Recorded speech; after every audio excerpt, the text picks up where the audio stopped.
Bonjour à tous et bienvenue à notre webinaire Concurrence, dérégulation et crise Covid-19, comment maintenir la confiance des clients. Je me présente, Alexandre Anance, directeur chez TNP pour le secteur assurance et protection sociale, et je suis accompagné pour ce webinaire par un autre Alexandre Marc. Bonjour à tous. Qui a piloté l'enquête dont nous allons vous présenter quelques résultats marquants aujourd'hui. Notre webinaire aura 2 temps forts. Dans un premier temps, la restitution de l'enquête que nous avons menée, puis une table ronde virtuelle pour laquelle nous avons le plaisir d'accueillir Ségolène de Dianous, directrice marketing et digital du groupe MACSF, Stéphane Capella, responsable domaine pilotage et efficience commerciale à la MGEN, et Alexis Monnier, CEO de la start-up Afterdata. Peut-être avant de commencer, pour vous dire qu'un chat est ouvert tout le long du webinaire pour que vous puissiez poser toutes vos questions. Nous essaierons de prendre quelques minutes à l'issue de la table ronde pour répondre à ces questions. Et si des questions restaient sans réponse, nous vous proposons d'y répondre de façon écrite post-webinaire. Alors, quelques mots très rapides sur TNP avant de passer à l'enquête sur la rétention client. Donc, TNP est un cabinet de conseil créé en 2007, indépendant, français, spécialisé dans les transformations opérationnelles, réglementaires et digitales des entreprises. Nous avons 3 grandes caractéristiques. D'abord, d'avoir des consultants hybrides qui maîtrisent les métiers de nos clients, mais aussi les technologies. Nous sommes, comme je l'évoquais, un cabinet indépendant, donc indépendant vis-à-vis des technologies qu'on peut aussi recommander à nos clients dans le cadre des plans de transformation, mais aussi indépendant avec un capital qui appartient à 100% aux associés du cabinet. Et nous sommes enfin un cabinet engagé avec notamment une partie de nos missions dont une part de la rémunération peut se faire au success fees.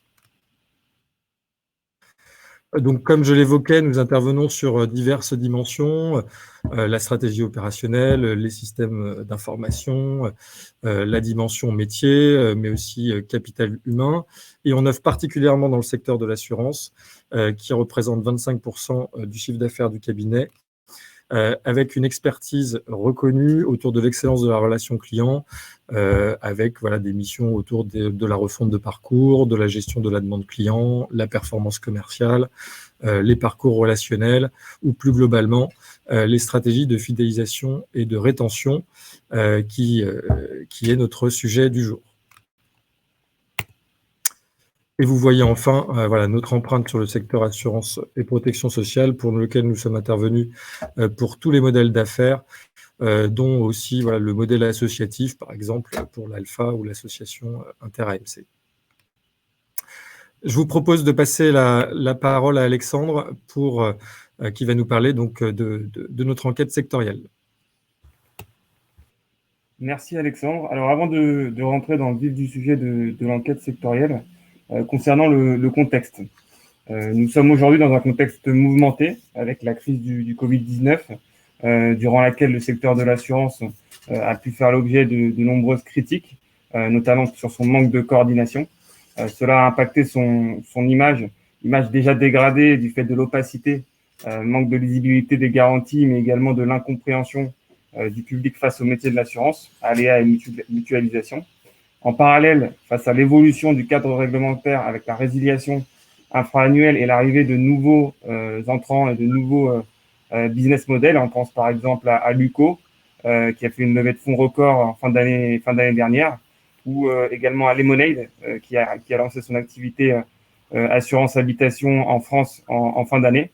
Le secteur de l'assurance et les acteurs traditionnels se doivent de réagir et répondre à 3 enjeux.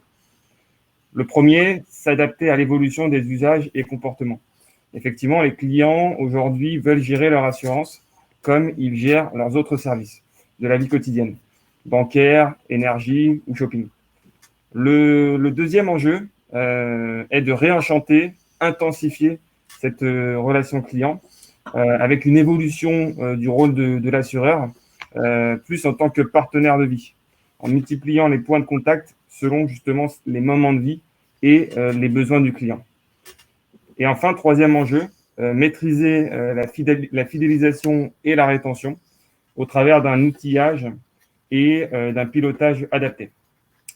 Et alors que des mouvements de portefeuille pourraient s'intensifier en sortie de crise, quelle est la stratégie et quels sont les leviers à mettre en place pour maintenir la confiance des clients et construire une relation durable dans le temps? Telle est la question sur laquelle nous allons essayer d'apporter des éléments de réponse durant ce webinaire.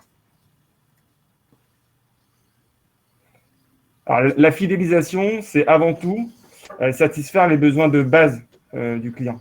Mais c'est aussi créer du lien pour développer l'attachement à la marque et à la valeur client. Ainsi, l'exploitation de différents cycles, cycle client, cycle de la vie client, produit, mais également commercial, avec notamment la phase d'accueil de bienvenue des 3 mois ou des 100 jours qui est essentielle, permet justement d'intensifier cette relation client qui repose sur le socle de la connaissance client et de ses projets passés et futurs. Un client multi-équipé est un client qui est fidèle. Et la rétention ou la gestion de l'attrition fait partie intégrante de la fidélisation, qu'on peut décliner en 3 cas. Rétention par la fidélisation. Quand je fidélise mon client, je le conserve, je le retiens. Le deuxième cas peut être la volonté de départ d'un client, où je peux agir de manière réactive. Et le troisième cas, par anticipation d'un acte de résiliation via notamment le scoring. Dans tous les cas, le moteur de la rétention reste la donnée et il est essentiel pour les acteurs de la maîtriser afin de détecter un client en phase de déclin et agir en adaptant son niveau de réponse selon l'échéance, la probabilité et les motifs de résiliation.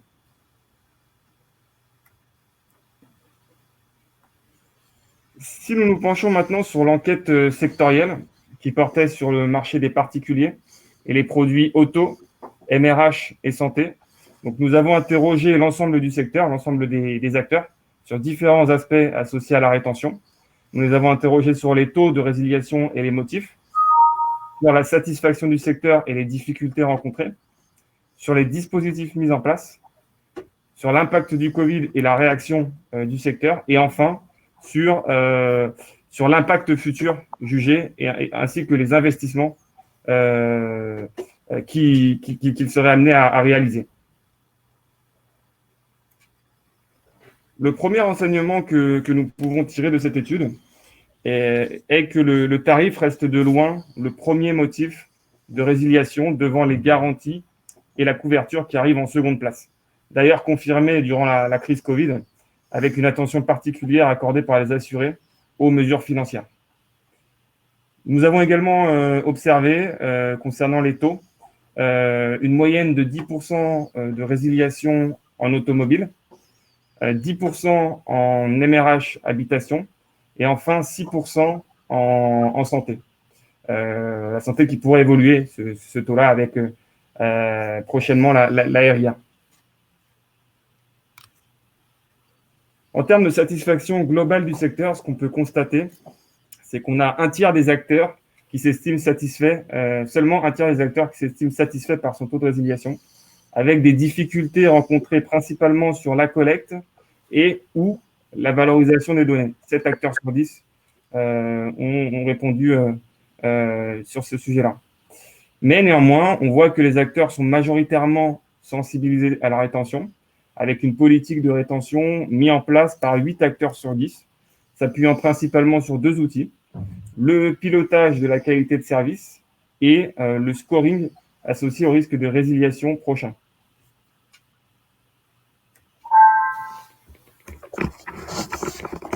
Sur les leviers de rétention, donc nous avons interrogé le marché. Les 2 qui arrivent en premier sont, pour favoriser la rétention, les deux leviers qui arrivent en premier sont le programme relationnel et la démarche conseil. On voit que ces 2 leviers associés à l'intensification et à la personnalisation de la relation client. Et en termes de dispositifs mis en place, 2 tiers des acteurs jugent faibles leur maturité et leurs investissements en faveur de la rétention, ce qui se traduit par une approche davantage réactive peu personnalisés et activés tardivement face aux clients. Nous constatons également qu'un tiers des acteurs a mis en place un centre de contact spécialiste, donc dédié à l'aspect rétention, avec une autonomie laissée sur la globalité des acteurs, une autonomie laissée pour la moitié à ses conseillers pour activer notamment des leviers face aux clients. Et alors, face au Covid, les acteurs ont dû réagir. Sur le marché, nous avons constaté trois types d'approches stratégiques. On a eu une approche de précurseur, c'est-à-dire initiateur d'action en réponse à la crise. On a une approche plutôt de suiveur, donc en réaction à des actions concurrentes. Et enfin, observateur, c'est-à-dire en réflexion, sans déclenchement pour le moment d'action.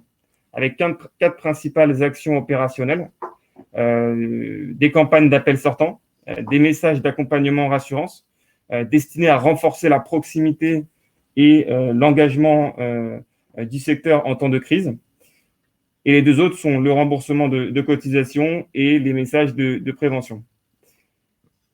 Sur les impacts à court terme, ils sont jugés faibles. En tout cas, un acteur sur 5 estime que le Covid a impacté les résiliations à la hausse.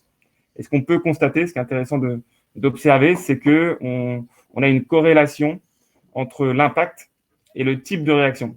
On voit que ceux qui ont été précurseurs ont pu observer une baisse des résiliations et ceux qui ont été suiveurs ont plutôt observé une augmentation des résiliations. Si on se projette sur ce dernier slide lié à l'enquête en sortie de crise, ce qu'on peut voir, c'est que 8 acteurs sur 10 n'envisagent pas ou peu d'impact sur les résiliations.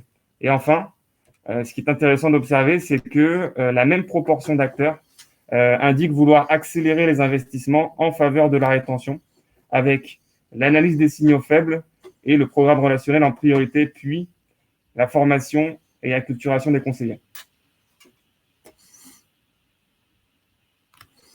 Alors, quelques éléments de conviction en conclusion. On a pu voir dans l'enquête que le programme relationnel est le levier, selon les répondants, qui contribue le plus à la rétention. Alors, effectivement, il y a des vides dans la relation avec le client en cas d'absence d'événements contrats notables, comme par exemple un sinistre qui ne permet pas une relation continue. Et donc, l'instauration d'une relation de confiance durable et sans vide relationnel via la mise en place d'un programme marketing relationnel nous semble clé. Nous avons vu également dans l'enquête que les principales difficultés rencontrées par les assureurs répondants sont liées à la collecte et à la valorisation des données. Alors aujourd'hui, les informations clients proviennent de multiples sources et donc la capacité à accéder, compiler, analyser et comprendre ces données pour ensuite adapter ces campagnes commerciales et marketing et avoir une approche personnalisée et proactive constitue un enjeu important. Enfin, le levier principal d'investissement que vient d'indiquer Alexandre est dans l'analyse des signaux faibles.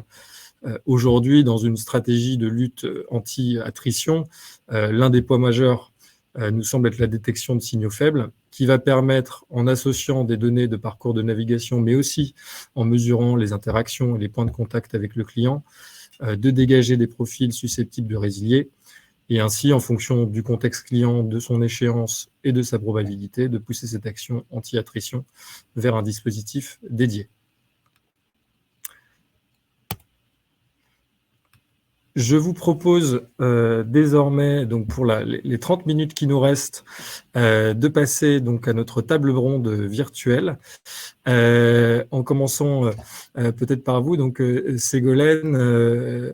Donc est-ce que vous pouvez donc nous présenter d'abord bien évidemment le groupe MACSF, mais aussi le périmètre et les enjeux de la direction marketing et digital, et peut-être ensuite enchaîner sur une première question qui est quelles sont les dimensions clés, à votre sens, de la stratégie de fidélisation de la MACSF. Oui, bonjour à tous. Bonjour Alexandre. Donc, pour ceux qui ne connaîtraient pas la MACSF, Nous sommes un assureur mutualiste qui assure l'ensemble des professionnels de santé, et exclusivement eux, sauf pour l'épargne retraite. Donc, nous avons environ plus d'1 million de sociétaires. Nous avons des produits qui vont de l'assurance vie à tout ce qui est produit, l'aspect professionnel, avec la RCP, la prévoyance, le cabinet pro et toute la vie privée. Et d'autre part, nous avons des cibles qui sont très variées puisqu'elles vont de l'étudiant en santé jusqu'au retraité avec des statuts différents, libéraux et salariés. C'est important à comprendre puisque effectivement, par rapport au comportement ou au taux de résiliation, c'est sûr qu'un libéral installé avec une dizaine de contrats n'a pas le même taux et le même comportement de résiliation qu'un hospitalier qui n'aurait qu'un seul contrat avec un lien beaucoup moins fort à la MACSF. Donc voilà pour la présentation de l'entreprise. Donc moi, je suis directrice marketing et digital. Donc effectivement, je m'occupe, comme le nom l'indique, de tout ce qui est plan marketing et définition de nos actions de marketing par cible, notamment donc aussi autour de la conquête, de la fidélisation et de la rétention. Dans notre équipe, il y a également tout ce qui est données clients, donc le pilotage d'activités commerciales pour toutes les directions commerciales et tout ce qui est connaissance client, base client, scoring, etc. Ciblage. Et puis, nous avons la communication commerciale, bien entendu, et la partie, tout ce qui est la partie digitale, donc vente en ligne, éditoriale, self-care, et voilà. Et on travaille donc de main dans la main de manière très, très serrée avec mes 2 collègues de la distribution qui sont notre réseau agence, puisque nous avons des agences physiques et nos plateaux téléphoniques. Donc, pour revenir à la première question sur notre politique de rétention, donc nous, on est vraiment dans la création du lien et le relationnel. Donc, ce que j'expliquais au début, c'est qu'effectivement, on commence une relation avec nos sociétaires pendant leurs études. Lorsqu'ils sont étudiants en santé, c'est nous qui allons les aider, leur expliquer ce que c'est la RCP, comment on va les accompagner dans leur expérience professionnelle. Donc, on crée un lien qui est souvent neuf, puisque non seulement les étudiants ne sont pas fanats d'assurance, mais en plus, ils n'ont pas forcément entendu parler de la MACSF à ce moment-là, et on devient partenaire très tôt. Et ensuite, on fait du multi-équipement et du relationnel jusqu'à la fin de leur vie sur leur vie professionnelle et leur vie privée. Et c'est cette relation-là, en fait, sur laquelle on base notre rétention. Alors évidemment, sur la partie des libéraux, le multi-équipement et le fait qu'on les accompagne de manière très experte crée ce lien, en fait, et impacte fortement la relation qu'on peut avoir avec eux sur la vie privée qui est quelque part en découle.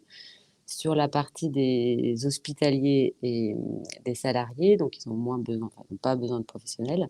Donc on est dans une relation effectivement qui est peut-être un peu plus similaire à celle qui peut être celle des assureurs auto ou santé globalement. Et donc là, c'est un lien qui est nouveau à créer. Et donc, pour revenir sur vraiment la politique de rétention, évidemment, on regarde la partie data, les signaux, comme tout le monde, quelqu'un qui vient consulter son compte, faire un devis et qu'il ne se passe rien, qui appellerait plusieurs fois, etc. Ça fait partie des signaux faibles, ou forts d'ailleurs, parfois pas que faibles. Mais dans notre politique de rétention, on va essentiellement donc, renforcer ce lien. Et donc là, récemment, c'est passé par quelque chose qu'on n'avait pas à la MACSF auparavant, qui est les portefeuilles affectés. Donc on a des portefeuilles qui sont assez courts, qui sont attribués à nos conseillers et donc avec une campagne d'appel, de rencontres et de bilan assez intensive avec les sociétaires.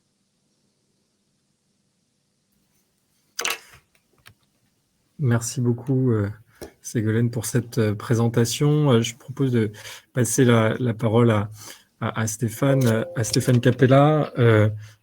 J'ai plus de...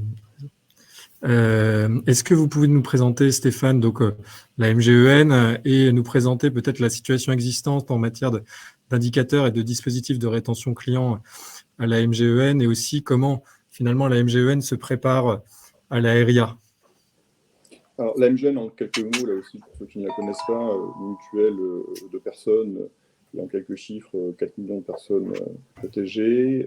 On gère aussi également la sécurité sociale pour un certain nombre de nos mutualistes. On a à peu près 10 000 salariés dans le groupe, parce qu'on y inclut aussi également le livre 3, donc c'est-à-dire les établissements de soins, et un chiffre d'affaires d'environ 2 milliards. Un peu plus de 2 milliards d'ailleurs. Pour ce qui est de la MGEN, elle est effectivement essentiellement encore ancrée historiquement sur le champ de l'éducation nationale et donc le ministère de l'Éducation nationale. Quand je dis ministère de l'Éducation nationale, c'est aussi également tout ce qui est établissement de recherche, la culture, le ministère des Sports aussi, qui historiquement y était rattaché il y a encore quelques années. Donc c'est vraiment notre cœur de cible, notre cœur de métier. On est mutuelle affinitaire vraiment par rapport à ce type de population, donc il y a une relation extrêmement forte entre les mutualistes et la MGEN, et donc vous pouvez imaginer aussi qu'historiquement, vis-à-vis de la MGEN, quitter le groupe MGEN quand on est mutualiste MGEN, c'est quasi un crime de lèse-majesté. C'est vécu comme ça, en tout cas, en interne. D'ailleurs, historiquement, on parle, et encore aujourd'hui, on parle non pas de résiliation, mais on parle de démission. Donc, c'est quand même un terme extrêmement fort, je pense, dans le vocabulaire. Et on y rajoute d'ailleurs volontaire. Donc, comme si une démission pouvait nous être volontaire. On sent bien la relation extrêmement forte et le vécu vis-à-vis des personnes qui travaillent dans le groupe MGEN. Quand quelqu'un viendrait à nous quitter, c'est vraiment quelque chose qui est très, très mal ressenti. Ils le font assez peu, puisqu'on a un taux de churn par rapport au marché qui est relativement faible, pour plusieurs raisons, parce qu'on a une offre qui est une offre couplée santé-prévoyance sur laquelle on insiste beaucoup. On a évidemment, comme beaucoup de groupes maintenant, des offres additionnelles, mais du coup, on a un taux de churn qui est aux alentours de 2%, voire un peu inférieur à 2%, donc ce qui par rapport au marché est quand même relativement faible. Pour autant, on ne néglige pas non plus, vous l'avez très bien dit, ces aspects RIA, avec ces changements potentiels qui vont être très, très, très forts dans les années à venir, sur des personnes qui, à tout moment quasi, pourraient aussi quitter le groupe dans lequel ils sont, sans être obligés, comme ça se faisait encore il y a quelques années, d'attendre des échéances principales de contrat, les dates anniversaires, etc. Donc on a récemment beaucoup changé notre façon de travailler ou notre anticipation sur ces problématiques autour de churn, notamment sur des aspects organisationnels. On a fait en sorte que les actions de churn pour les démissions volontaires qui étaient sur la rétention effectuée jusqu'à présent par ce qu'on appelle chez nous les sections départementales, c'est-à-dire les agences, les conseillers qui sont dans le réseau physique, sont à partir du mois de janvier de cette année, 2021, seront exercées par une plateforme téléphonique de conseillers, de téléconseillers, de vente à distance d'ailleurs, qui font à la fois de la vente, mais aussi qui feront demain les actions de rétention. Pour une raison très simple, c'est qu'on considère que, certes, le côté relationnel du réseau physique avec ces mutualistes est effectivement extrêmement important, mais dans les enjeux que l'on aura demain sur la RIA, ce sera certainement beaucoup plus la réactivité qui sera importante vis-à-vis des actions de démission volontaire. C'est pour ça qu'on a souhaité confier ces actions à une plateforme téléphonique qui, en termes de réactivité et de temps, en termes de temps d'action, sera beaucoup plus importante que ce que l'on pourra avoir dans un réseau physique. Même si dans le réseau physique, encore une fois, on traitait ça en priorité dans les 24 ou 48 heures, mais dans les temps modernes, il y a 10 ans, 24 ou 48 heures, ça pouvait sembler quelque chose d'extraordinairement rapide. Aujourd'hui, c'est quasiment dans l'heure qu'il faut pouvoir agir. Donc, c'est pour ça qu'on a confié ces missions à une plateforme de vente à distance.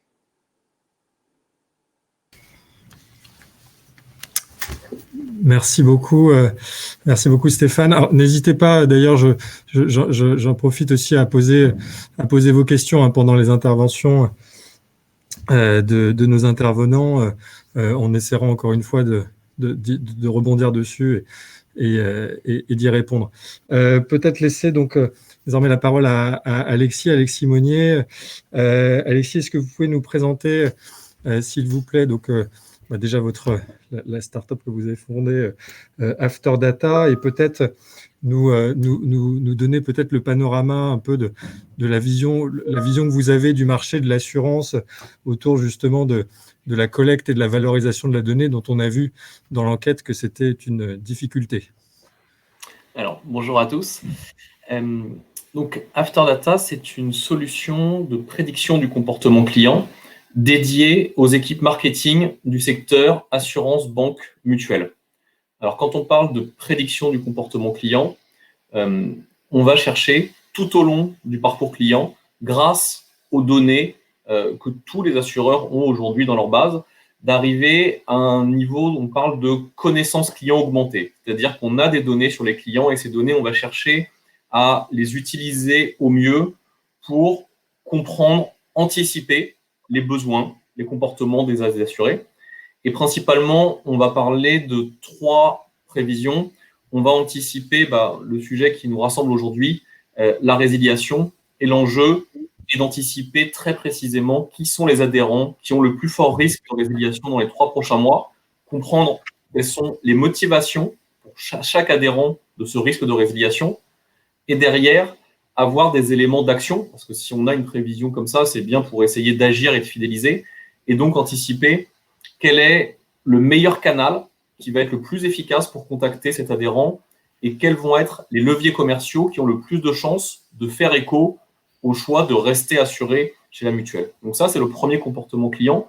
Le second va être sur une logique de multi-équipement. À quel adhérent j'ai intérêt à proposer quelle offre, à quel moment, avec quel argument. Et le troisième sujet est du lead scoring. J'ai des leads qui arrivent sur mon site internet. J'ai des gens, certains que je vais rappeler, d'autres que je ne vais pas rappeler, pour lesquels je ne vais pas faire le même effort. Et donc, je vais vouloir prioriser pour transformer au mieux ces gens chez qui j'ai un potentiel qui a été défini. Aujourd'hui, la solution est la première solution de marketing prédictif sur le secteur assurance mutuelle, avec des clients très variés qui vont de clients comme la MAF ou comme Océane du groupe Matmut jusqu'à des clients comme Mutuelle de Poitiers, Mutuelle Juste ou Énergie Mutuelle. Donc vraiment un périmètre très large. Et aujourd'hui, ce qu'on voit sur le marché de façon un petit peu plus générale, toutes les mutuelles, toutes les assurances ont énormément de données sur leurs clients parce que la transformation digitale a rendu nécessaire le fait d'avoir des données informatiques sur les assurés. Pour autant, le niveau d'exploitation, d'usage de ces données est très, très hétérogène et paradoxalement souvent perçu comme quelque chose de compliqué devant lequel il y a beaucoup de freins. Aujourd'hui, toutes les entreprises, toutes les assurances qu'on rencontre commencent par nous dire « Oh là là, nos données risquent de ne pas être de bonne qualité, on n'en a pas assez, elles ne sont pas agrégées, elles ne sont pas unifiées. » C'est le cas pour tout le monde, des plus gros aux plus petits.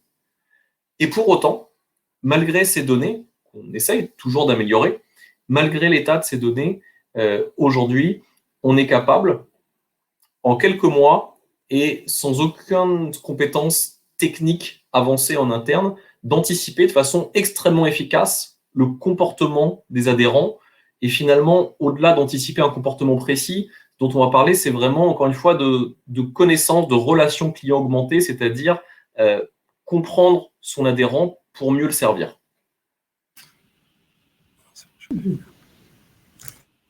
Alors, peut-être une question qui nous vient du public. Pour vous, Alexis, vous avez un peu répondu en partie, mais alors Sylvie, la question, c'est en termes de churn, est-ce que les acteurs du marché ont construit des algorithmes capables de détecter les signaux faibles sur le web? Vraiment les données de navigation, ouais, choses comme ça. Alors, les données de navigation font en effet partie des informations et des signaux faibles et des données qui vont alimenter les modèles.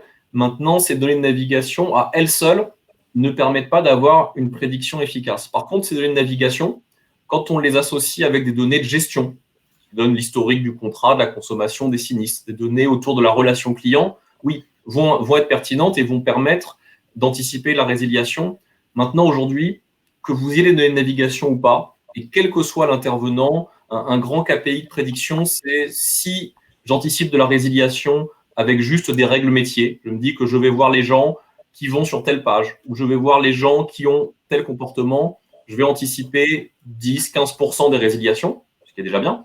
Si j'ai un modèle prédictif dans lequel j'ai agrégé l'ensemble des données dont je dispose, je vais arriver à 50%. Ça veut dire que je vais anticiper une résiliation sur 2.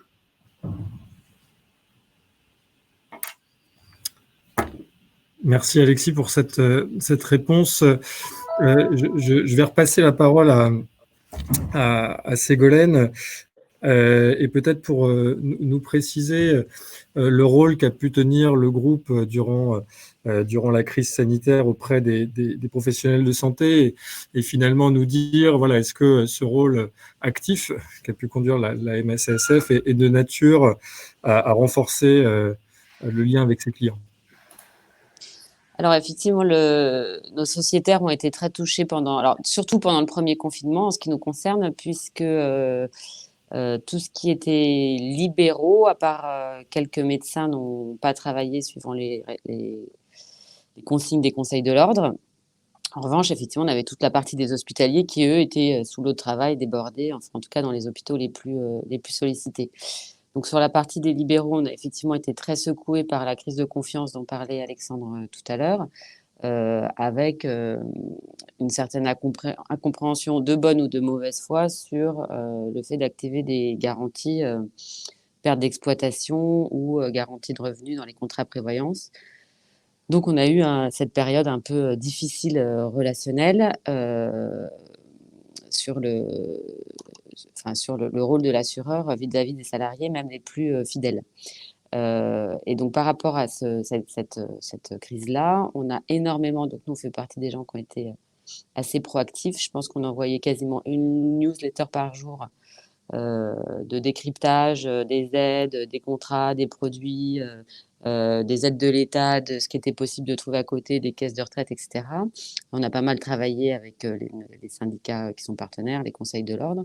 Mais en tout cas, nous, on n'a pas dérogé quelque part à nos garanties telles qu'elles étaient conçues, et à part quelques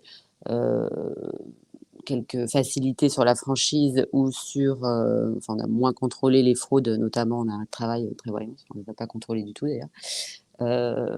Sinon, on n'a pas mis de mesures en place particulières sur les produits et sur les garanties. En revanche, on a mis beaucoup de mesures de solidarité, mais en les séparant bien de la garantie payée et du produit. Donc, on a fait des choses à côté, avec des fonds de solidarité, avec des prêts de logement, avec des facilités des prêts de voiture, de paiement, etc., pour tout ce qui était hospitalier. Et puis, des facilités de paiement, des facilités de financement, etc., etc. Et en fin d'année, après avoir fait le bilan de ce qui s'était passé, on a effectivement mis en place le gel des tarifs sur quasiment tous nos produits, notamment la vie privée. Et on a redistribué des fonds de garantie sur la prévoyance, fait un certain nombre de mesures en fin d'année pour les aider à passer le cap. Et puis, sur la RCP, on fait aussi beaucoup de choses, puisque les médecins sont très, très sollicités, notamment sur la vaccination, enfin sur un certain nombre de sujets dans la lutte contre le Covid. Donc, pour revenir à votre question, on n'a pas activé de garantie supplémentaire. On n'a pas fait de baisse des prix ou remboursé des primes, etc. pendant la crise. En revanche, on a beaucoup communiqué, expliqué, etc.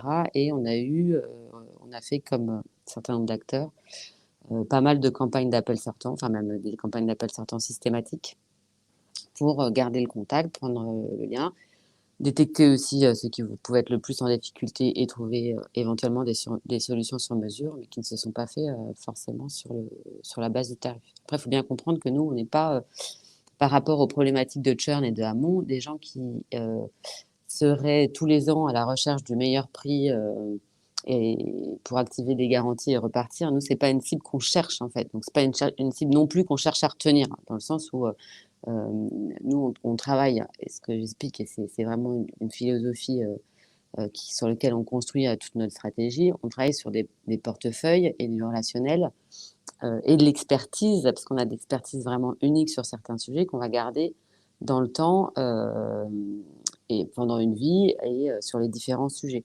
Donc effectivement, des individus qui auraient des comportements très ponctuels, consuméristes sur un produit puis un autre pendant un an, etc., on ne va pas mettre en place des efforts coûteux pour une relation qui n'est pas celle qu'on cherche à avoir. Alors, peut-être qu'on verra dans l'avenir comment les modèles évoluent et si c'est le nouveau modèle unique de l'assurance. Mais aujourd'hui, c'est pas notre cœur de cible, et c'est pas là-dessus qu'on met nos efforts. Alors, ce qui était étonnant aussi, c'est qu'on a eu donc des gens qui ont été certains très très très véhéments qui se sont montés même en groupe, qui étaient assez agressifs, etc., en disant on va partir, c'est fini, vous avez rompu la confiance. Et donc on était prêt à éventuellement ces départs-là, et personne n'est parti. J'ai vérifié. Donc même les plus véhéments n'ont pas du tout mis en action ce qu'ils ont fait, même si nous on a dit bah, si vous êtes malheureux, on est malheureux aussi, c'est un divorce, mais on sera tous malheureux, mais on vous retient pas. Et en fait, voilà, la relation est revenue normalement, et effectivement, les conseillers ont même été rappelés. Donc finalement, ces départs n'ont pas eu lieu. Donc nous, on fait partie des gens qui ont eu moins de résiliation pendant la période. Donc d'une part pendant la période, mais ce qui peut être le cas parce que il y a eu beaucoup moins de changements de voiture, de déménagement, etc. Donc ça, on s'attendait à ce qu'il y en ait éventuellement une hausse à la fin de l'année, et cette hausse, ce rattrapage n'a pas eu lieu. On est vraiment sur une année de baisse. À voir ce que se passera l'année prochaine.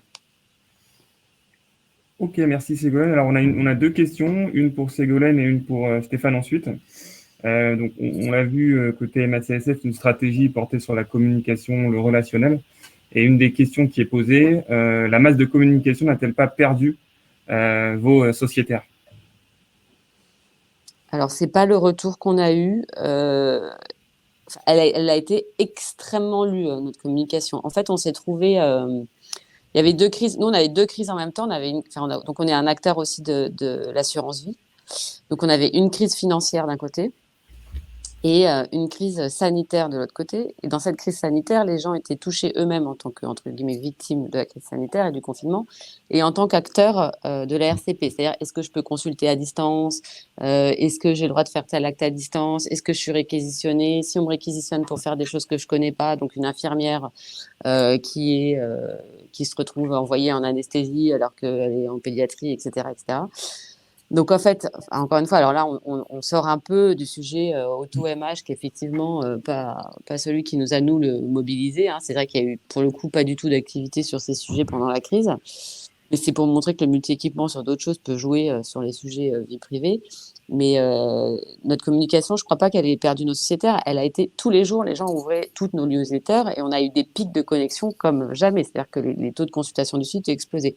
En fait, on en a fait un hub pour non seulement expliquer ce qu'ils pouvaient faire, toutes les aides auxquelles ils avaient le droit, décrypter l'actualité des conseils de l'ordre, des caisses du gouvernement, des ARS, etc., remettre les gens en contact. Et donc, en fait, pendant tout ce temps-là, et puis après, il y avait toute la partie financière, donc encore un autre sujet, mais pour décrypter effectivement les UC, ce qui se passait sur les marchés, ce qui pouvait arriver, essayer de ne pas générer de la panique. Et donc, au contraire, ça a été très bien perçu. Alors après, c'était des newsletters ciblés. On n'envoyait pas du tout la newsletter à tout le monde. Donc, les équipes ont plutôt pas trop dormi parce qu'effectivement, on n'avait pas les mêmes messages pour des libéraux, pour des hospitaliers qui étaient réquisitionnés, pour de la finance, pour des libéraux qui étaient en suractivité et pour des libéraux qui étaient au contraire en attente de pouvoir travailler. Et puis, effectivement, toute la mise en place des nouveaux outils, notamment la téléconsultation. Parfait, merci Ségolène. Et une question côté Stéphane et MGEN. Est-ce que l'entreprise MGEN a mené des actions d'acculturation à la fidélisation et à la rétention auprès du réseau? Oui. Alors, je vais répondre évidemment à cette question, mais je voudrais aussi rebondir sur ce que disait Ségolène, parce qu'on est parfaitement en phase aussi côté MGEN avec tout ce qui a été dit. On a aussi également mené côté MGEN des appels, ce qu'on appelait des appels câlins en interne, qui, donc pendant la crise Covid, se sont adressés particulièrement à l'intégralité des mutualistes. Alors, on a ciblé aussi quelques mutualistes, notamment des personnes isolées et autres, avec là aussi absolument aucun objectif de vente. Ce n'était pas du tout l'objet de ces appels. C'était vraiment de l'accompagnement et prendre le pouls et accompagner, et puis expliquer, travailler avec aussi les mutualistes pour répondre à leurs questions, parce qu'il y avait quand même beaucoup de questions. Une angoisse certaine, surtout sur le premier confinement, qui était présente. Donc, une action qui a été menée par l'intégralité des équipes commerciales, des conseillers réseau physique et réseau vente à distance, et qui a été extrêmement bien accueillie aussi par nos mutualistes. On a des taux aujourd'hui de satisfaction qui sont sur les engagements, on suit ces indicateurs de satisfaction aux alentours de 90% ou 95% parfois, et des taux d'engagement perçus par les clients vis-à-vis des collaborateurs qui atteignent des 95 ou 96, donc point. Donc c'est quand même relativement très très fort, ou énorme même. Mais tout ça correspond finalement à ce que l'on disait aussi précédemment, c'est-à-dire qu'on veut absolument éviter la phase de déclin, c'est le schéma que vous avez montré dans la relation client, et donc à arriver à des politiques d'attrition. Donc ça signifie qu'on est plutôt pas tant sur des campagnes de marketing anti-churn au sens classique du terme, on est beaucoup plus sur des campagnes de moment de vie, pour éviter justement de rentrer dans des campagnes d'anti-churn. Donc ça veut dire l'accompagnement des moments de vie, des grands moments de vie ou des grandes situations de vie tout au long de la vie, et entretenir cette relation avec, oui, certes, des aspects d'objectifs de multi-équipement, mais ce n'est pas le multi-équipement pour le multi-équipement, parce que là aussi, le multi-équipement, c'est certainement souvent une preuve de confiance. Est-ce que c'est une preuve qui va faire que demain, les personnes vont rester à la MGN parce qu'elles sont multi-équipées? Je crois que c'est de moins en moins vrai. Ce qui va faire qu'elles vont rester, c'est que on est à la MGN ou ailleurs, avec des conseillers qui sont de bons conseils et qui n'hésitent pas éventuellement même à arrêter des contrats s'il y a des moments de vie qui le nécessitent, à monter en gamme bien sûr, parce qu'on essaie tous d'avoir ces politiques de monter en gamme, mais éventuellement aussi également à descendre en gamme, baisser des montants de capitaux, de garantie, donc vraiment d'être dans une relation de conseil vis-à-vis de ces mutualistes. Et je crois que c'est ça le cœur, en fait, en définitive, plutôt que de courir potentiellement forcément sur des aspects de politique d'attrition ou pas. Ça ne veut pas dire que pour autant on ne serait pas capable de monter des campagnes marketing anti-churn. Hein. On sait, comme beaucoup, qu'il y a des moments de fragilité dans la relation que l'on peut avoir. Alors je mets de côté les moments où effectivement on a des réclamations, hein, on les a tous, hein, sur des montants de remboursement pas satisfaisants, des problématiques sur des dossiers, qui sont quand même des moments, c'est ce que disait Ségolène, assez forts aussi, où on sait que là du coup on se met en danger et en risque par rapport à la relation client. On sait particulièrement à la MGN que les moments de risque, de fragilité, je vais dire plutôt que de risque de la relation client, c'est le démarrage de la relation, parce qu'il faut instaurer la confiance. Donc tous les jeunes qui nous rencontrent, aujourd'hui on est en train de développer, et on va continuer à développer des programmes de fidélisation pour les jeunes entrants, pour les accompagner dans ces différents moments de vie.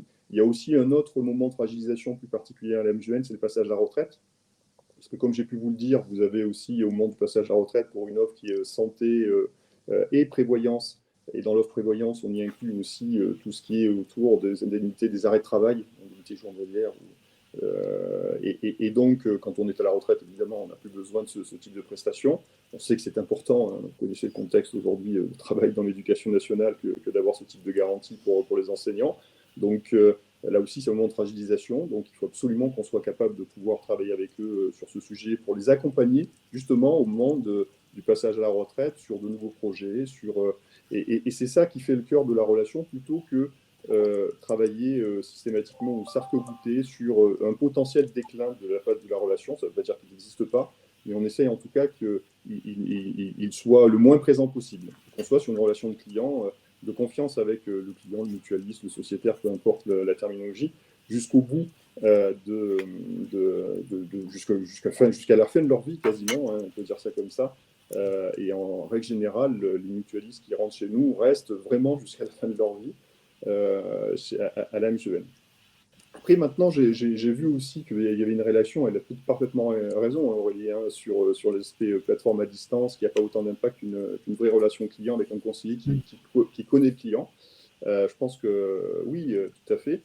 On a instauré cette relation-là, surtout, c'est ce processus de relance téléphonique par les plateformes, dès lors qu'on a finalement une relation qui a été rompue. C'est-à-dire qu'on a reçu le courrier de résiliation et que la résiliation est déjà engagée. Et là, l'enjeu, c'est d'aller très vite.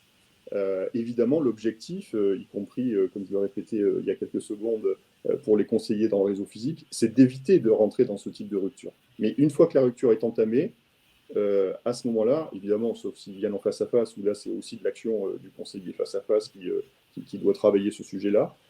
Mais quand la rupture est entamée, quand on reçoit le recommandé, ou plus maintenant le recommandé, mais quand on reçoit un accusé de réception comme quoi la personne nous quitte, là, il faut agir très très vite. C'est pour ça qu'on a fait l'option de la plateforme. Mais ça a été un véritable crève-cœur sur ce sujet-là. Je ne sais pas si j'ai répondu à l'intégralité de la question, parce que du coup, je pense que j'ai perdu un peu Non, C'est très bien, Stéphane. Peut-être, on n'a pas d'autres questions. Peut-être une dernière question. Alors, Alexis, si vous pouvez être concis, et après, je vous propose de conclure. Peut-être sur, finalement, les facteurs clés de succès pour un assureur, je ne sais pas, qui veut mettre en place un scoring d'attrition. Et en moyenne, de votre expérience, en combien de temps, finalement, on peut mettre en place ce type de scoring? Alors, en combien de temps on peut le mettre en place? C'est la très bonne question, parce que quand on veut mettre en place ce type de scoring, vous avez deux solutions, mais un peu comme toujours dans le logiciel quand on est une grande entreprise. Soit on se dit qu'on a envie de partir d'une feuille blanche et tout développer soi-même. C'est tout à fait possible et on peut réécrire tout logiciel. Soit on se dit qu'on veut partir de quelque chose qui existe déjà et qui existe déjà auprès d'autres secteurs du domaine, et du coup, on réduit fortement. Et du coup, aujourd'hui, quand on discute avec nos clients et puis d'autres entreprises, mettre en place un scoring comme ça soi-même, c'est 12 à 18 mois avant d'avoir quelque chose de vraiment opérationnel, c'est-à-dire que j'ai les campagnes qui partent. J'ai quelque chose d'abouti, côté technique, côté métier. Et puis, quand on part d'une solution qui existe déjà, évidemment, ça va plus vite. Parce qu'on part de choses qui existent déjà, même si elles sont adaptées à chaque entreprise, mais ça existe déjà. Là, on est plutôt sur 3 à 4 mois. Donc, on a évidemment un gain, puisqu'on part de quelque chose qui existe déjà pour le secteur. Et les facteurs clés de succès, c'est finalement, on va avoir très rapidement des scorings très précis. Et je vous dis, on va anticiper pour un adhérent sur deux, on va dire quel est son niveau de, on va dire qui va résilier, et on va comprendre pourquoi. Le facteur clé de succès, c'est de ne pas attendre d'avoir cette information qui est précieuse pour se poser la question de ce qu'on va en faire. Aujourd'hui, ce qu'on voit, c'est beaucoup de gens qui, au bout de 3-4 mois, ont des informations très précises. Qui va résilier, pourquoi?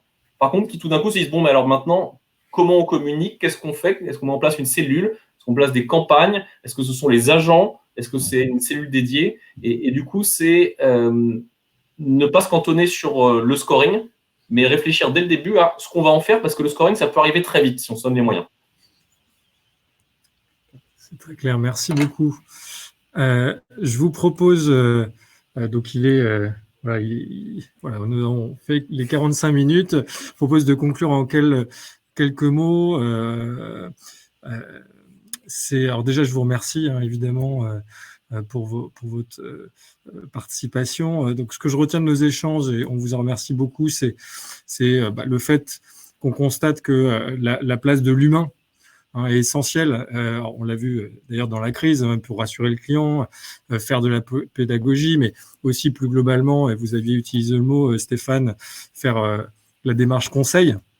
Que le scoring n'est pas nécessaire et suffisant, mais c'est aussi un moyen pertinent pour aussi prioriser les actions du dispositif commercial, car on sait aussi que rappeler l'ensemble de son portefeuille client, ça peut être aussi par nature chronophage, et aussi que des acteurs comme la MGEN, dont on ne peut pas dire aujourd'hui que l'attrition client représente une difficulté aujourd'hui, mais engage une transformation aussi significative pour faire face à la RIA.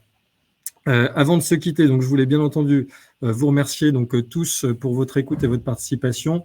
Remercier bien entendu très fortement Ségolène, Stéphane et Alexis d'avoir accepté de participer à cette table ronde et à la qualité de leurs interventions. Et peut-être un dernier mot, on vous donne également rendez-vous prochainement pour un prochain événement au printemps sur la gestion des leads dans le secteur de l'assurance, thématique pour laquelle nous allons lancer un observatoire annuel avec une nouvelle enquête que nous allons très prochainement lancer dans la continuité de celle que nous avions conduite au début de l'année 2020. Merci à tous et à très bientôt. Merci beaucoup. Bonne journée à tous. Au revoir. Au revoir, Alexandre. Au revoir, merci. Au revoir.